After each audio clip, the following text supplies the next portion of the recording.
What's happening, everybody? Apple recently had their 2023 event, and in this video we're going to be breaking it down completely as to what tactics Apple is using to keep the users engaged while they're talking for over an hour and a half about only two products. Let's get started.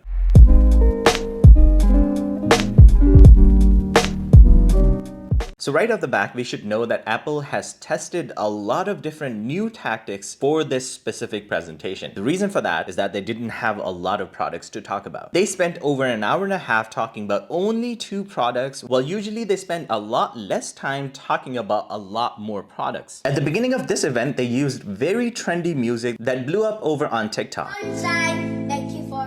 Because that specific type of music beat worked really well with the trendy and lifestyle videos that they showed off, just to make it more relatable for the viewers. Now, why did they do that? Apple has actually always been using lifestyle and relatable videos to create a storyline. Whenever you see storyline in any type of videos, viewers actually get emotionally invested in it, and because of that reason, you can capture viewers' attention for a longer period of time. And the entire presentation is optimized to the fullest to gain the most attention of anyone who's watching that video. I actually wonder what the click-through rate for those videos is, because that would be insane. So once they have full control over your emotions using the graphics and the audio, the very next step is the complete switch of the music and a transition over to Apple's Park. And Tim's is standing right there. Again, the production quality itself is one of the best that you would find ever, but that's just the baseline of keeping your attention. All of the other tactics are just sprinkled over on top of that baseline just to make it more optimized for your attention. So as soon as the next segment starts, the music changes so you can actually hear that the segment has changed.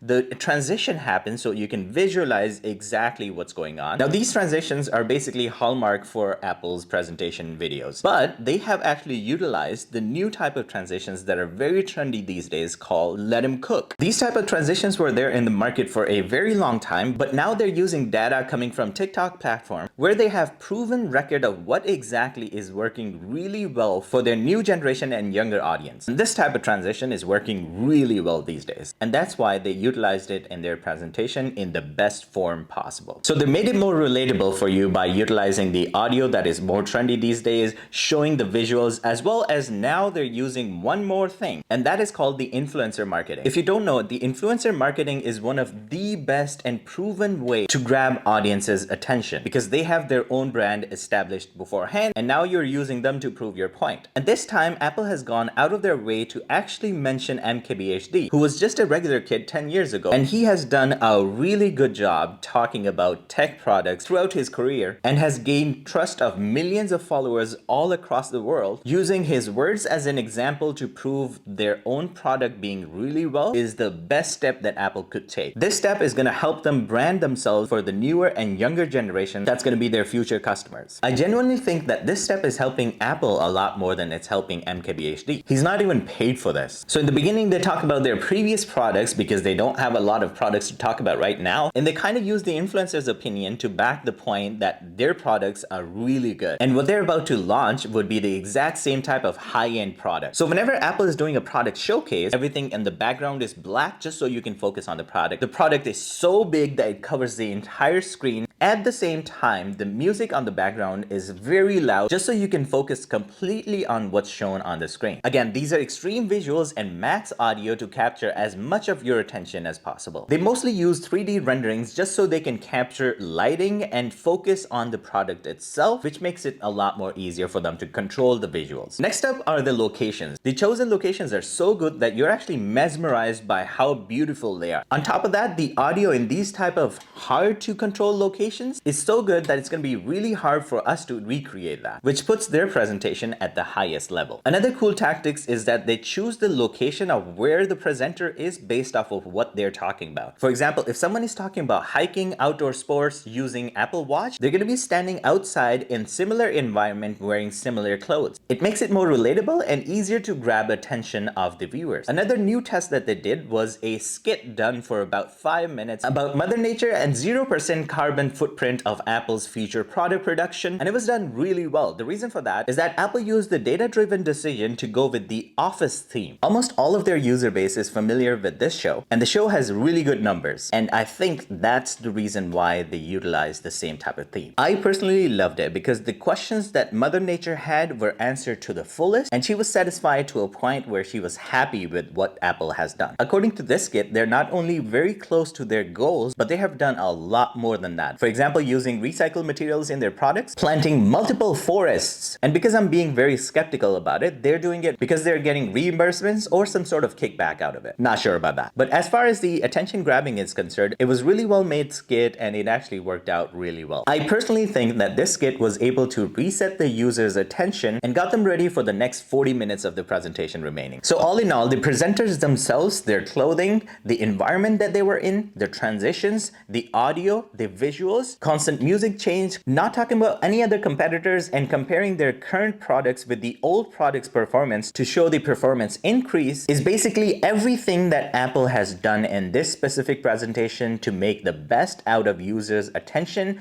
and grabbing it for a longer period of time. Again, they had only 2 products to talk about and they spent an hour and a half on it and were still able to grab almost every viewer's attention throughout. Hopefully you learned something new from this video. I'll see you guys in the next one.